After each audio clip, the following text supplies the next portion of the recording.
The iPhone 15 Pro and 15 Pro Max have arrived. I was able to go ahead and pick these up today. So we're going to take a look at them, get our first impressions, get them unboxed, and talk about a couple of the differences and features. So if you haven't already seen one, I have the white titanium over here and I have the natural titanium in the maximum size. So let's go ahead and unbox these and see what we get. Who is not excited about iPhone Day? I know I am incredibly excited. So I have the iPhone Pro Max, 15 Pro Max, and the 15 Pro over here. Natural titanium, white titanium. Both of these are 256 gigabytes. And yeah, that's about it. So let's take a look at them. We'll just go ahead and unbox the bottom here. Oh man, there's no going back now. And wow, there we are. The iPhone 15 Pros of 2023. So we have the natural titanium on the Pro Max and we have the white titanium on the iPhone 15 Pro. Let's just go ahead and pick one up. And okay, yep, I can feel it. I was pretty skeptical about this with everybody saying how much lighter it felt, but just picking this up after using the 14 Pro Max for a year, you could instantly feel the difference. And just comparing it against my iPhone 14 Pro Max, yes, you can absolutely feel a difference holding them side by side. And the iPhone 15 Pro Max is just slightly taller and slightly narrower than last year's iPhone 14 Pro Max. Not really that you can see just looking at it, but Apple did slightly shrink the bezels on the 15 Pro Max, and instead of making the screen bigger, they made the casing smaller. Now, when it comes to the edges of the new iPhone 15s, they have the rounded edge on the titanium frame, and that actually does feel pretty good as well. And I know a lot of people have been complaining about the sharp edges on the iPhones lately. I never really had an issue with it, but you can absolutely feel the difference on the 15 Pro. Those rounded edges actually do feel pretty good. And now the white titanium, which basically just looks silver. And these two actually look so similar side by side. It's really hard to see a difference. It looks like the natural titanium may be just a slightly different tint, but they look really close. I was expecting the natural titanium to have a much more distinct look to it, but I mean, whatever, it's fine. But both of them are a matte finish, a brushed titanium finish compared to the polished stainless steel from the previous iPhones. So hopefully that'll mean less fingerprints and less just icky looking sides of your iPhone. Inside both of these boxes, you get the exact same thing, which is really not much. You get this braided USB-C cable because of the switch to USB-C. No longer do we have lightning, and I'm not gonna shed a tear over that, are you? And then we have some information about physical SIM cards and an Apple sticker as usual. And that's pretty much it. That means unboxing videos are pretty simple these days. Another design change of the iPhone 15 Pro this year is that action button, which does replace the mute switch that we've had on the iPhone since the original in 2007. I gotta say, I was pretty sad to see it go, but I am excited to see what I can do with that. You can do things like turn on the flashlight or turn on the camera or do something else inside of an app, or I'm probably gonna use it for my secondary eSIM to be able to turn that on. When I go into a store and I get terrible signal and I can't get internet, I can turn on my secondary SIM using that and a shortcut. If we peel off that sticker at the bottom, we can see our USB-C port. Yep, bye-bye lightning. Now I have to say, these iPhones look really good. Yeah, sure, they look similar to iPhones of previous years, but the new titanium and everything looks fantastic. And if you want to keep your new iPhone 15 looking its best, you should check out these cases from today's sponsor, Pitaka. This is the Mag Easy 4 and the Mag Easy 4 Pro case from Pitaka. Both of these cases are made of aramid fibers, like what's used in aerospace, and woven together to make a case that's both 5 times stronger and 5 times lighter than steel. The Mag Easy 4 case is the thinnest and lightest MagSafe compatible aramid fiber case for iPhone. This Mag Easy case is perfect for someone who wants a case that is as light and thin as possible, but provides scratch and ding protection without getting in the way. Plus, there's a built-in metal lip on the back to help protect the camera. And with the Mag Easy 4, you can appreciate the titanium frame of the new iPhone 15 with the cutouts. With the Mag Easy 4 Pro, you get even more protection with the blending of aramid fiber and TPU for a case that is both durable and slim. I really like the metal buttons on the Mag Easy 4 Pro case, and the lip on the front helps protect the display. Both of these cases have a smooth, chamfered back edge, which feels great to wrap your hand around, and both have an NFC chip inside that you can scan to verify authenticity or to get things like wallpapers from Pitaka. With the Mag Easy 4 and the Mag Easy 4 Pro, you get to choose between a minimalist, thin and light case with a great design, or go with something with a little bit more protection for your new iPhone 15 or 15 Pro. Both of these cases come in a few color options, and if you want to pick up one of these MagEasy cases, check out the links in the description below, and my thanks to Pitaka for sponsoring this video. So I went ahead and did the initial setup process, and if you're interested in a video showing the full setup process or migration from an old iPhone to this one, let me know in the comments below.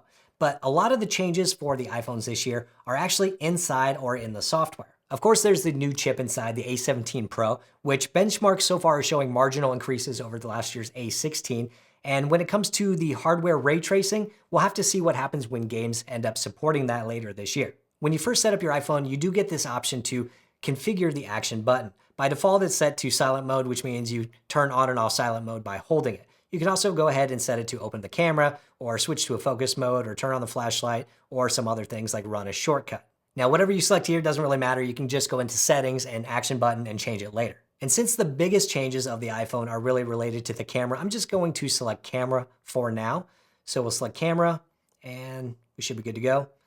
And now when I tap and hold, it should launch the camera. So it should do it from the lock screen as well. Hold and great. So now I have a quick action button to get to the camera. No more fiddling around with, is the screen on, is it off? Because I don't use the always on display. Now it's just a simple press and hold, and now I can take a picture. There's 3 cameras on the 15 Pro like previous years. You get the wide, you get the main, and you get the zoom. And the wide angle is pretty much what it has been for the last couple of years. It shows 0.5 in the camera software. The main camera though is 48 megapixels, and Apple's doing some crazy magic this year that's taking a bunch of photos and basically giving you a 24 megapixel image when using the main camera. But you also get the option to go into different modes. So by default, it's set as a 24 millimeter equivalent. If you tap on the 1X, it then moves to a 28 and zooms in. And if you tap on it again, it will go into a 35 millimeter equivalent. Now, all of those are just crops on the main sensor, but giving you a really good sensor crop quality photo, which is nice. It's better than usually the zoom lenses have been in the past. And the 2X does the same thing, which is what they did on the iPhone 14 Pro, and I liked that a lot. I found that the 2X zoom on the main lens often gave me better pictures than the 3X zoom on the iPhone 14 Pro. But of course now, with the Pro Max, we now have that 5X zoom lens. And there's cool technology in that 5X lens, a tetraprism design or whatever, but nobody cares about that. All they're gonna care about is it's a 5X camera. And of course, I'm going to do a bunch of testing with that, but here's a quick example showing the difference between 1X, 2X, and 5X. You can see that there's quite a big jump, and actually in this low lighting room, the pictures look pretty good. So I can't wait to do more testing with this. And of course, unfortunately, the regular 15 Pro does not get that 5X tetraprism zoom lens. It only gets a regular 3X zoom. So will probably be similar to last year's, but we'll take a look at it. Also new with the iPhones this year, when taking pictures of people or pets, the iPhone actually captures a bunch of depth data. So with this, you can actually get portrait photos without going into portrait mode, like if you forget. So once you take the photo, you can actually just go into edit mode, and in there, you can actually set the bokeh that you want for the photo, even if you didn't take it in portrait mode. That's pretty cool. That means that these cameras are capturing all kinds of depth data and just keeping it there for you so you can use it if you want later. This is great because I often forget to use portrait mode when I want to. And although I don't always like the results, it's nice to be able to have that option if you want it. Plus, if you go into portrait mode and take a photo using portrait mode, you can actually go back and remove the blur as well. Adding that USB-C port on the bottom also adds other features and functions that you can do as well. For example, you can now connect external hard drives, and you can use it for files and moving things over to it or back or watching videos off an external hard drive, but you can also use it to capture ProRes RAW video from the iPhone to an external SSD. That's pretty nuts. I do want to do a quick check to see how fast an external drive will actually run connected to the iPhone. So this SSD usually runs around 600 to 700 megabytes per second on my Mac. So let's go ahead and see how fast it runs on here using this app. All right, so we'll hit back and connect drive. We'll go to my external SSD, hit open, and now we can actually go ahead and run a speed test on it.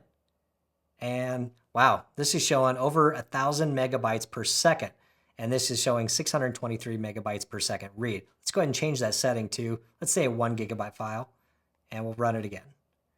So that's more what I would expect, and that's pretty darn good. 752 megabytes write and 627 megabytes read. That's actually pretty impressive. That's basically as fast as this drive will go. So right now the iPhone 15 Pro is not limiting the speed of this SSD, which means sweet. And beyond SSDs, you'll be able to use USB to connect other things like game controllers or even docks and hubs and get Ethernet or SD card readers or whatever you want connected directly through USB-C on the new iPhone 15 Pro. I like that. So I think that's it for this first look of the iPhone 15 Pro and 15 Pro Max. My initial impressions are, wow, they do feel good. They do feel light. I like the titanium, and I guess I like the natural color, although it's definitely not as prominent as I thought it was going to be. Of course, there are other features of iOS 15 and iOS 17 that I will get into later. What are your favorite features of the iPhone 15, or what are you most looking forward to? Let me know in the comments below. If you want to see my top 5 features of iOS 17, check out this video right over here. Hit the thumbs up button if you liked it, hit subscribe if you want, and I'll see you next time.